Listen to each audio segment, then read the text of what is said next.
قال الله تبارك وتعالى في شأن حبيبه إن الله وملائكته يصلون على النبي يا أيها الذين آمنوا صلوا عليه وسلموا تسليما اللهم صل على محمد وعلى آله وأصحابه وبارك وسلم. أعوذ بالله من الشيطان الرجيم. واصبر نفسك مع الذين يدعون ربهم بالغداة والعشي يريدون وجهه ولا تعد عيناك عنه تريد زينة الحياة الدنيا. وقال رسول الله صلى الله عليه وسلم عليكم بمجالس العلماء واستماع كلام الحكماء إن الله يحيي قلب الميتة بنور الحكمة كما يحيي الله الأرض بماء المطر. عزیزان گرامی، برادران جلیل القدر، مهمانان عزیز،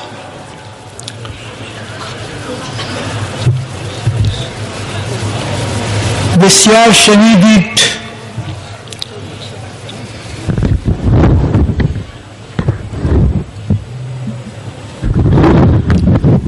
گفته های علما، واعظین، شخصیت های علمی و من ناچیز و بی بضاعت فقط نامی ازم مانده و بس. دوستان اصرار داشتن خدمتتون باشم، اجابت کردم. نه توانایی گفتن و نه یارای سخن دارم. برای گفتن الکلام ما قل و دل و لم یمل. اصل برداشت و عمل است. شما تمام روز را حدیث و قرآن شنیدید، پند و اندرز و نصایح علما را گوش کردید. ظرفیت قلب شما فکر نمی کنم گنجایش بیش از این را داشته باشد. فقط میماند عمل. آیا به این گفته ها چقدر عمل می شود؟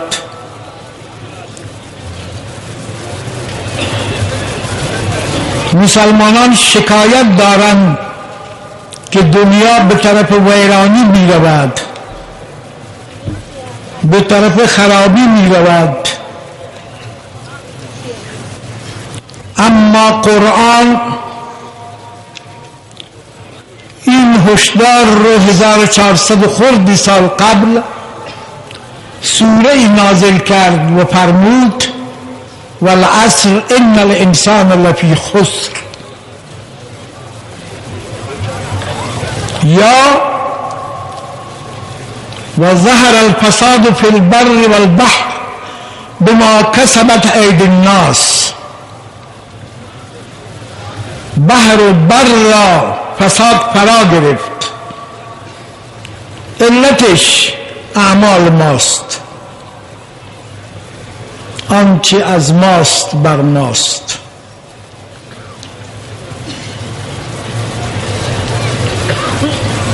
از امروز نیست این خسران رو به ما خوشخبری یا به ما گوش زد کرده اند که چنین وقتی هست.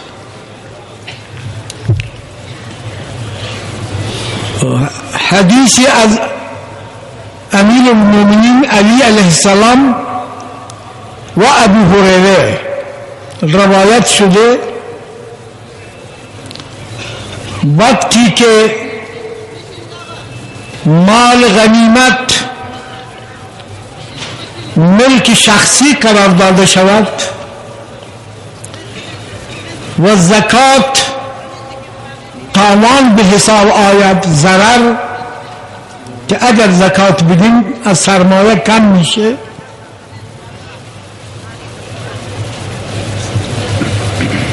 پدر را بگذاریم و دنبال دوستان بیفتیم، آخر این امت اول این امت را بد بگوید، اون وقت مشکلات و مصائب بر ما نازل می شوند.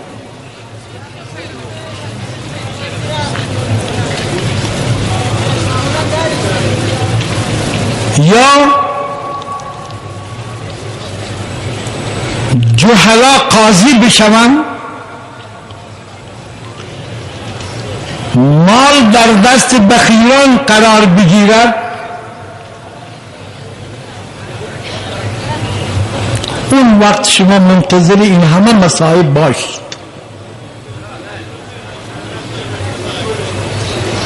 امروز یا شخصیت ها فقط از ترس شوند، از ترسشون احترام گذاشته بشن، مخافت شره،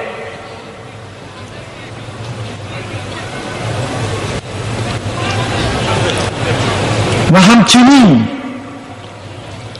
حدیثی هست از پیغمبر خدا صلی الله علیه وسلم فرمود اذا مدحت الفاسق تهتز العرش.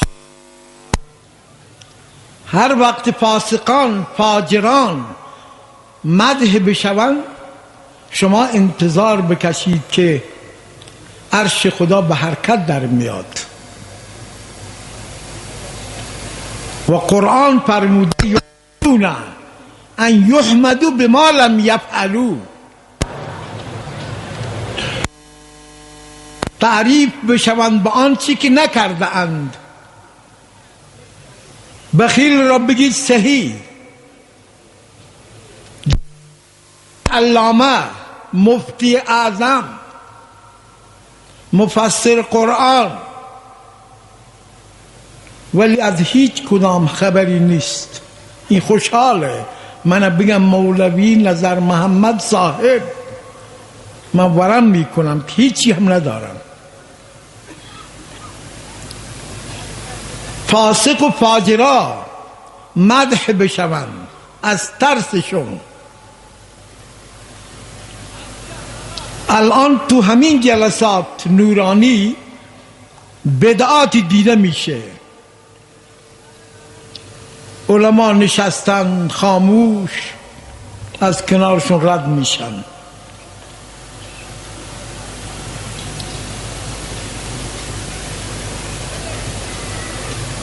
برادرانم، اذا را احد منکم منکرا فلیغیره بیده فإن لم تستطع فبلسانه وإن لم تستطع فبقلبه ذلك اضعف الایمان. منکرات را ببینید و خاموش بشوید. جوابش را چی میدهید؟ اینقدر منکر آمده حتی ما علما هم محفوظ نماندیم.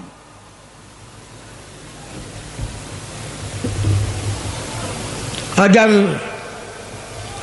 قدرت و توان نداریم با زبان بگیم، این هم نباشه تو قلب ما بد بدانیم، ولی این آخر نکته ایمانه، ضعف ایمانه.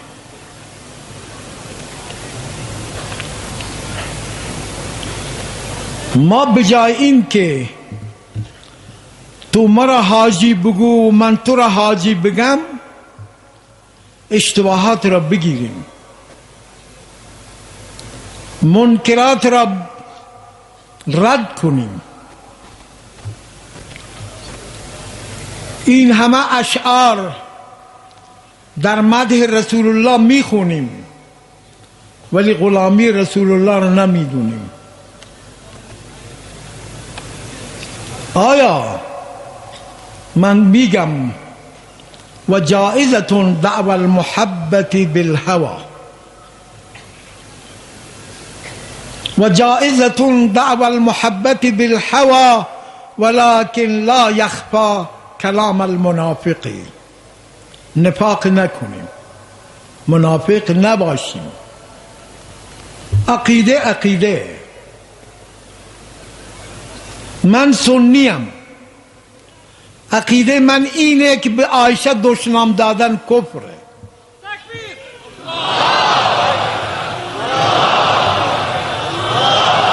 اجازه بدید برادرانم این الله اکبر نکنید، نمایش ندید. امروز یک ملای بدبخت روی همین تریبون اینقدر دروغ گفت، هر دروغی که میگفت این آقایان از اونجا الله اکبر میگفتن. شما که نمیدونید ما چی میگیم، چرا الکی الله اکبر میگید؟ دروغ را هم میگید الله اکبر. چی شما من صدا زدم چی عجیب دیدید؟ ولی این بدبخت ها توجه نکردند. اون بدبخت هم توجه نکرد که من دروغ میگم. فکر میکرد این علما که اینجا نشستن همه جاهلن، هیچی نمیفهمم، هرچی من میگم این درسته. اینطور نیست برادرانم.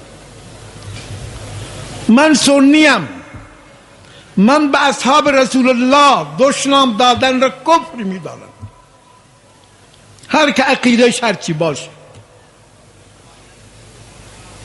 من سجده لغیر الله را حرام میدانم، هر که میکنه بکن. من سنیم، شما سنی هستید، اهل سنت والجماعت، اهل سنت والجماعت.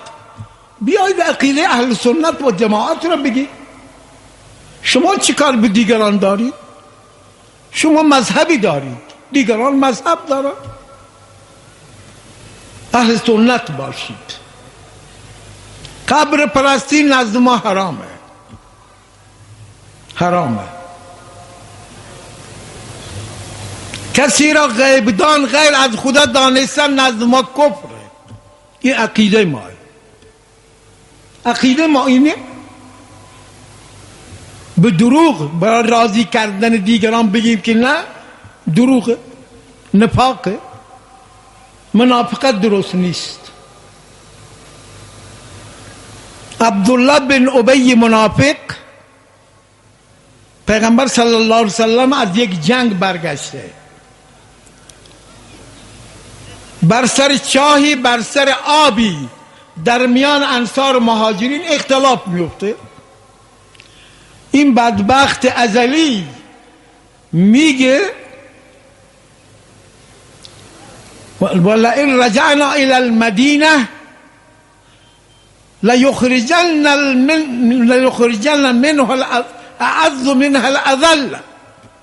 اگر مدینه رسیدیم این ذلیلان را، یعنی کی رو؟ یعنی محمد رسول الله را ذلیل میگه. اینا این ذلیلا را از مدینه بیرون می، اگر ما اونجا رسیدیم. این منافق وقتی که پسرش مطلع میشه از این قضیه، میره پیش پیغمبر خدا صلی الله علیه و سلم، یا رسول الله اگر بناس پدر من بکشن اجازه بدی خودم میکشم، چون پدر من منافقه. پیغمبر میفرماید نه ما میکشیم نه تو بکش، ما نمیکشیم پدر تو رو. وقتی پدرش میخواد داخل مدینه بشه راهش میبنده، راهش میبنده. پدر کجا میخوای بری؟ تو ذلیلی، من تو رو داخل مدینه نمیگذارم.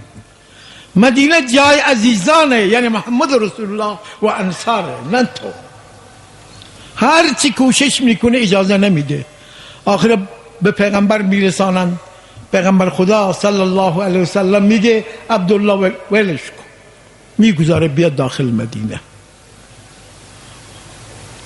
ما غلام رسول اللهیم، برادر قاتل ما پشتیبانی ازش میکنیم، برادر دزد ما پشتیبانی ازش میکنیم. الان منطقه را چنان آلوده کردن، همین مومنین در صف اول پشت مولانا عبدالحمید میستند، ریششون هم تقریبا نیم متره. همین هم اگه برادرش فساد بکنه پشت سرش میست. من بلوچم، یعنی من مسلمان نیستم، تو مسلمانی، تو غلام رسول اللهی، هرچی رسول الله گفته تو اون بگو، هرچی قرآن گفته تو اون بکن. خلاف پیامبر کسی ره گزید، هرگز به منزل نخواهد رسید. مپندار سعدی که راه صفا توان یافت جز در پی مصطفی. راه صفا در پی مصطفی.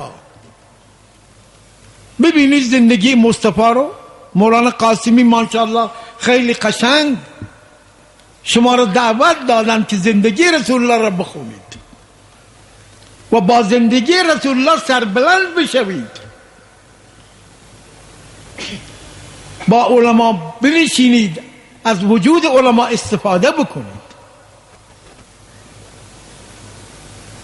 آیه از کلام الله خوندم، واصبر نفسك مع الذين يدعون ربهم بالغداة والعشی.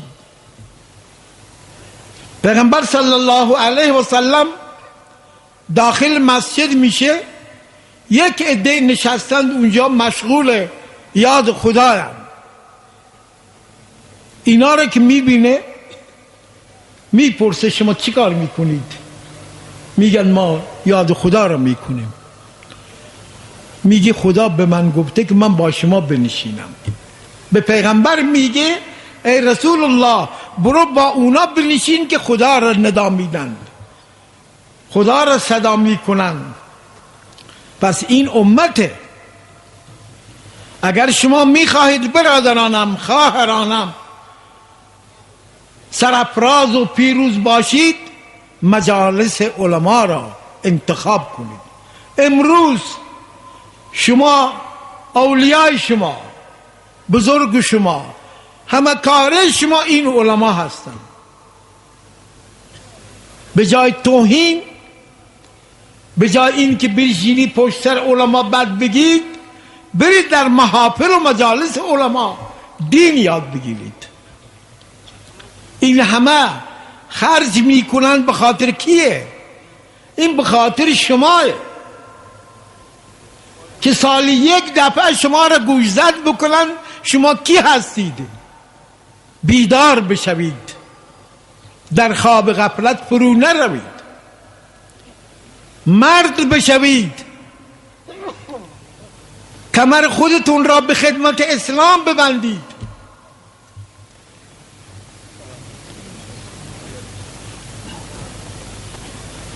برادرانم، یک زمانه صحبتی با اولیا، یک زمانه صحبتی با اولیا، بهتر از 100 سال طاعت بی ریا.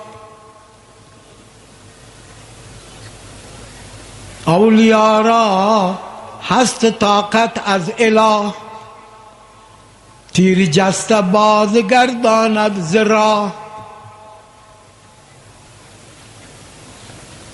این درباره عبیدالله احرار، یکی از بزرگان از اولیاست. میگه امام رازی رحمت الله علیه صاحب تفسیر کبیر، استادی بود منطقی و با دلیل، فلسفی، که از تفسیرش هم معلومه چه کاره بوده. تفسیر نوشت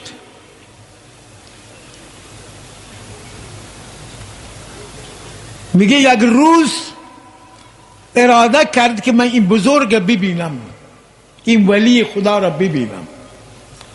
رفت پیشش، گفت من آمدم از شما بیعت بکنم، به گفتار خود ما شما طریقه بگیرم، مرید بشم. گفت اگر میخواهی مرید من بشی برو دم در بیست، هر مسافری که میاد آفتابا آب کن بده که وضو بگیره. این کارت. میگن چند سال اونجا، چند ماه اونجا ماند.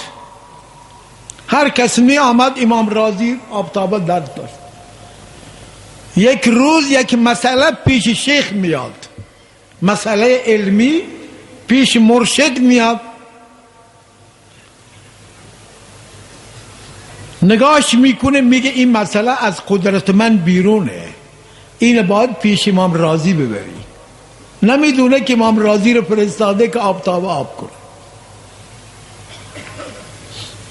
وقتی میخواد بره بیرون امام رازی میشنوه که شیخ چه گفت، صداش میزنه بیا. نامه رو نگاه میکنه آسان بوده، جوابش مینویسه زیرش.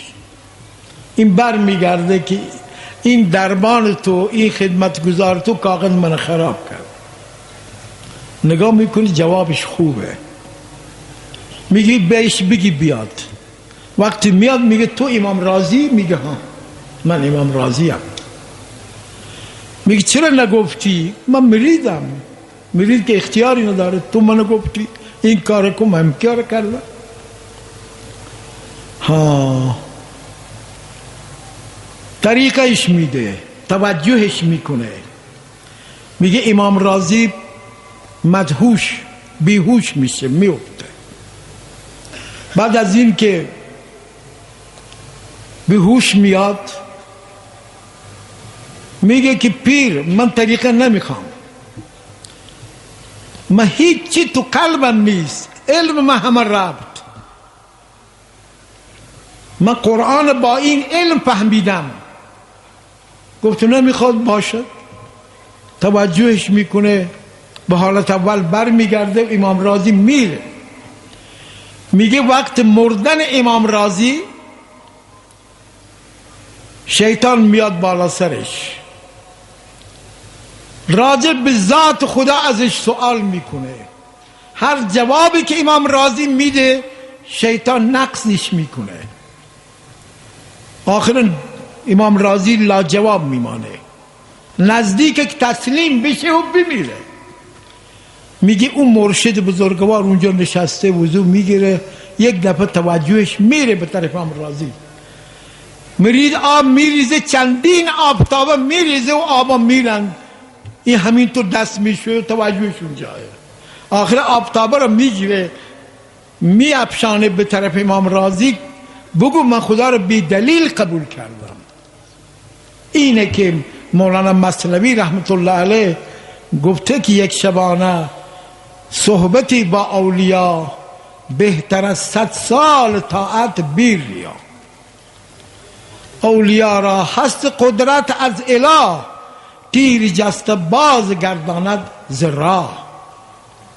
برادرانم، پیر شما، طریقت شما، مرشد شما علما هستند.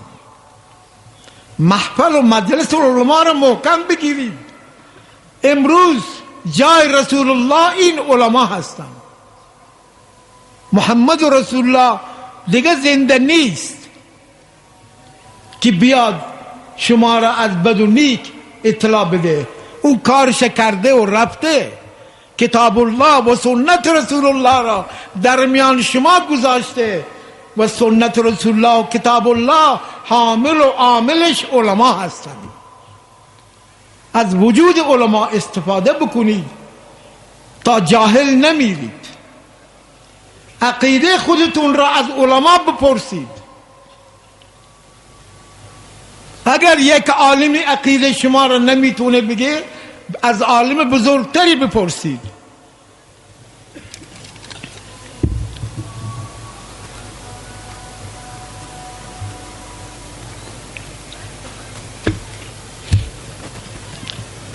ولی این هم بدانید علما هم عالم الغیب نیستن. علما هم اینجا نشستند از جای دیگر نمیدونن. نه علما، انبیا، اولیا، ائمه، امامان، هیچ کس علم غیب نداره. علم غیبی کس نداند،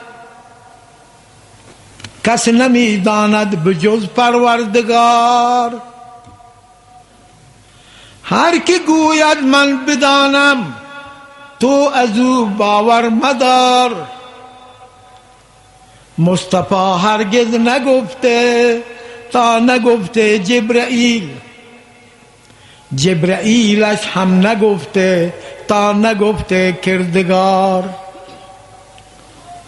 پیغمبر صلی الله علیه وسلم در قرآن می فرماید لو کنت علمت الغیب لکثرت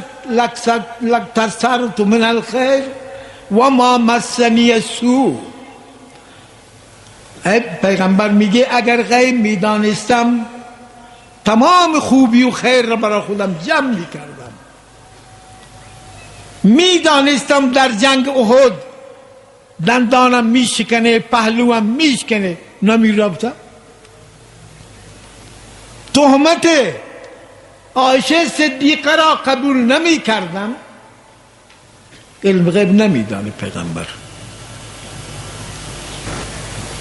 من دیروز از حضرت یعقوب علیه السلام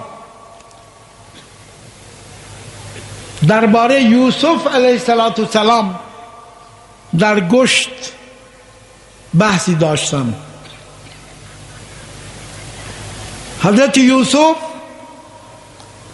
تو چاه کنعانه، چاه کنعان کنار منزل حضرت یعقوبه. برادران میان فرزندان یعقوب علیه السلام دروغ میگن که برادر ما رو گرگ برد. قبول میکنه، علم غیب نداره. اگر میدانست میرفت از چاه بیرونش میآورد. نمیدانه. پیغمبران علم غیب نمیدانه.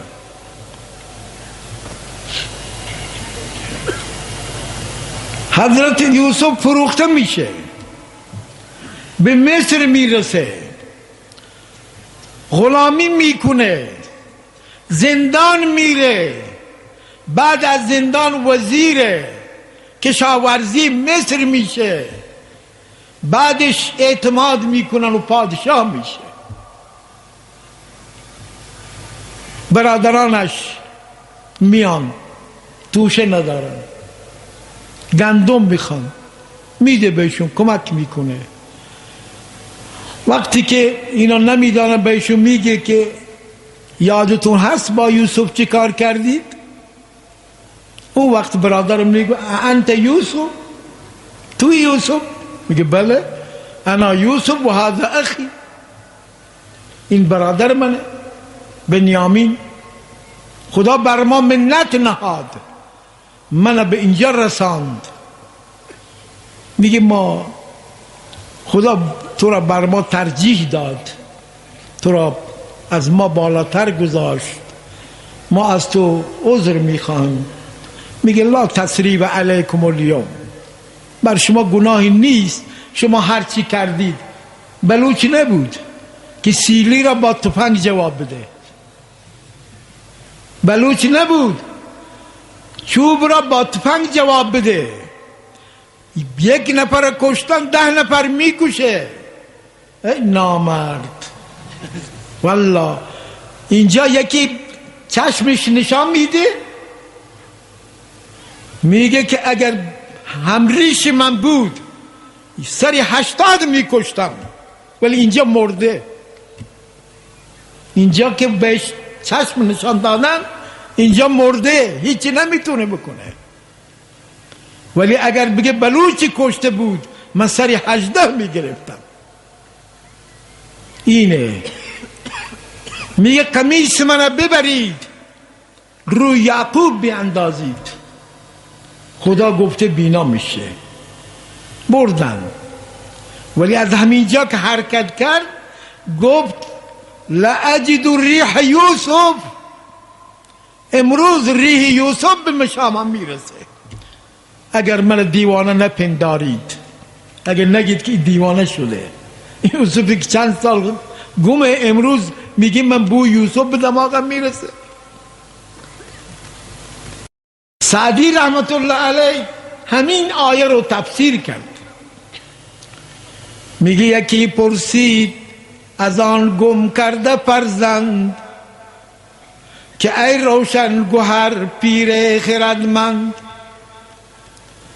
ز مصرش بوی پیراهن شمیدی، چرا در چاه کنعانش ندیدی؟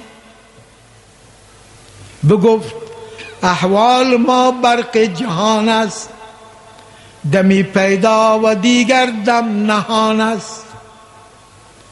گهی بر طارم اعلا نشینیم، گهی بر پشت پای خود نبینیم. هر وقت با خداییم آسمان را سیار میکنیم، وقتی که با خود ما این پشت پای خود ما را نمیبینیم. این پیغمبره. پیغمبر صلی الله علیه وسلم فرمود لی مع الله وقت لا یسعنی ملک مقرب ولا نبی مرسل. من با خدا اوقاتی دارم هر وقت با خدایم ملک به من نمیرسن، نبی مرسل به من نمیرسن، ولی وقتی با خودم هستم همین طوره پشت پای خود ما را نمیبینی. پیغمبر محمد رسول الله صلی الله علیه وسلم. برادرانم، علیکم بمجالس العلماء و استماع کلام الحکما. بر شما لازم است در جلسه علما بنشینید و حرف حکیمان را گوش کنید. خداوند تبارک و تعالی زمین را با آب باران زنده میکنه و قلب مومن را با نور حکمت زنده میکنه.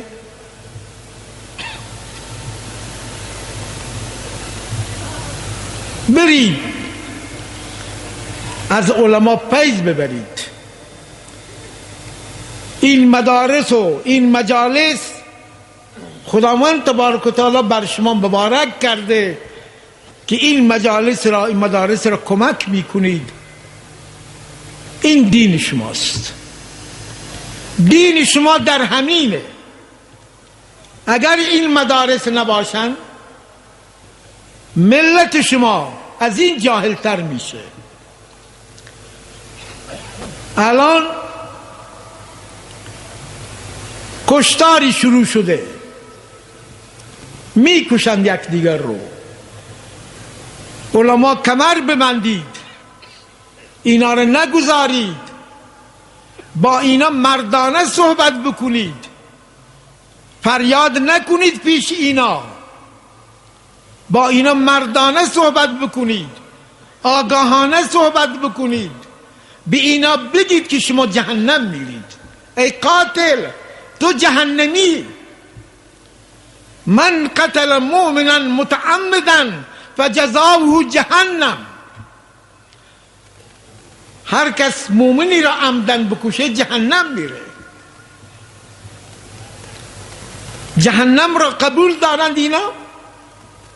هر کس قبول داشت. باز هم قرآن میگه من لم يحكم بما انزل الله فاولئك هم الكافرون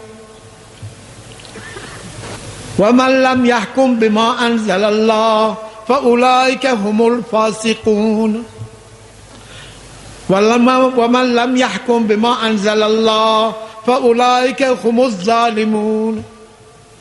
ظالمند اونهایی که به قرآن و حدیث عمل نمی کنند. کافرند اونهایی که با قرآن و حدیث عمل نمی کنند. فاسقند اونهایی که حدیث و قرآن را ترک می کنند. این قرآنه، فیصلهش هم قطعی است، تجدید نظر نمی خواد. تمام مذاهب فقهی معتقدند که هر کس نماز ترک بکنه و بهش بگن قبول نکنه کافره. غیر احناف، ابو حنیفه رحمت الله علیه نظر وسیع داره، فرموده زندان بکنید بی نماز. بلکه زندانش بکنه؟ حاکم وقت این زندان بکنه، اگر توبه کرد بیرونش کنند از زندان، مسلمانه نکرد همون تو زندان بمانه. ولی دیگر مذاهب الفرق بین الکفر و مومن ترک صلاته. این حدیث شما هر روز در فضائل اعمال میخوانید. برادر ما نماز نمیخوانه، همسایه ما نماز نمیخوانه. یه بنده خدایی 2 سال رفته با جماعت تبلیغی، برگشته 3-4 تا بچه و چند تا نواده داشته، همه معتاد شد. من میگفتم بهش بدبخت، اینا رو میبردی با خودت که رفتی تبلیغ، اینا رو برای شیطان گذاشتی، خودت رفتی پیش خدا، هیچی معلوم میشه که یاد نگرفتی. چون اگر این اصلاح میشد یقینا اهل بیتش اصلاح میشدن. ما هر یکی مسئول خانه و خانواده، بعدش مسئول همسایه، بعدش اون ده، بعدش اون شهر. از همینجا شروع کنید، خودتون را تطبیق بدید، زندگیتون را با زندگی قرآنی، با زندگی رسول الله صلی الله علیه و سلم. قیامت شرمنده نباشیم، پیش پیغمبر خدا شرمنده نباشیم. بحثی از شفاعت که پیغمبر شافعه، پیغمبران شفیعن، قرآن شفیعه، ولی شفاعت کی هستن؟ از کی شفاعت میکنن؟ از همین ملحدین، از همین دزد، از همین قاتل؟ پسر نوح با بدان بنشست، خاندان نبوتش گم شد. سگ اصحاب کهف روزی چند پی نیکان گرفت و مردم شد. سگی در جلسه نیکان نشسته عادات و اطوار انسانی یاد میگیره. پسر نوح پدرش پیغمبره. یا بنی ارکب معنا، پسرم بیا با من سوار شو تو کشتی، جای دیگر نجاتی نیست. اگر نجات میخواهی بیا تو کشتی من. میگه سآوی الی جبل یعصمنی من الماء، به اون کوه پناه میبرم، مرا نجات میده، از آب نجات حاصل میکنم. پدر میگه لا عاصم الیوم من امر الله، امروز نجات نیست، تمام زمین زیر آب میشه جز همین کشتی که بالای آبه، غرق میشه. یعقوب علیه السلام هیچی نمیتونه بکنه، شفاعت نمیتونه بکنه. پدر ابراهیم نمیتونه شفاعت بکنه. شفاعت برای دین داره، برای مومنی که اشتباه کرده باشه. مومنی اشتباه کرده، پیغمبر صلی الله علیه وسلم را اجازه میده خداوند تبارک تعالی، لا یشفعون الا باذنه، شفاعت با اذن. از شفاعت کله لله، تمام شفاعت مال خداست. اجازه بده شفاعت میکنه، اختیار داره، همه را بهشت ببره، اختیار داره. همه را جهنم ببره اختیار داره، کسی تحکمی نمیتونه بکنه نسبت به خدا، صاحبه. ولو شاء ما آمن من فی الارض كلهم جمیعا، اگر میخواست تمام مردم مسلمان میشونن. قرآن ان تکره الناس ان یکونوا مؤمنین، ای پیغمبر مجبور میکنی که مؤمن بشن مردم؟ اجباری در دین نیست. هر کس میخواد شیعه بشه، هر کس میخواد سنی بشه، هر کس میخواد یهودی بشه، هر کس میخواد هر چی دلش میخواد بکنه. انا اعتدنا للظالمین نارا، ما برای کافرین نار درست کردیم. بله برادرانم، نامه دادن که وقت تمامه، قبول دارم. توصیم اینه اگر نجات میخواهید دامن علما رو بگیرید، دامن علمای حقانی، علمای ربانی، علمای یک رنگ، دامن اینا رو بگیرید. اینا خداوند تبارک و تعالی شما رو در کشتی نوح میرسانند با امید خدا. دعا کنی خداوند تبارک و تعالی من و شما رو همه رو هدایت کنه، از منافقت، از دورنگی، از ریاکاری نجات ما بده. خدایا علماء از دورنگی و ریا نجات بده. هرچی میکنیم برای تو بکنیم، هرچی میکنیم به خاطر تو، به رضای تو، نه به رضای دیگران. دیگران راضی باشند یا نباشند هیچ کاری نمیتونن بکنن، فقط اوست که راضی بشه. السلام علیکم و رحمت الله و برکاته. شکر و تو بک بس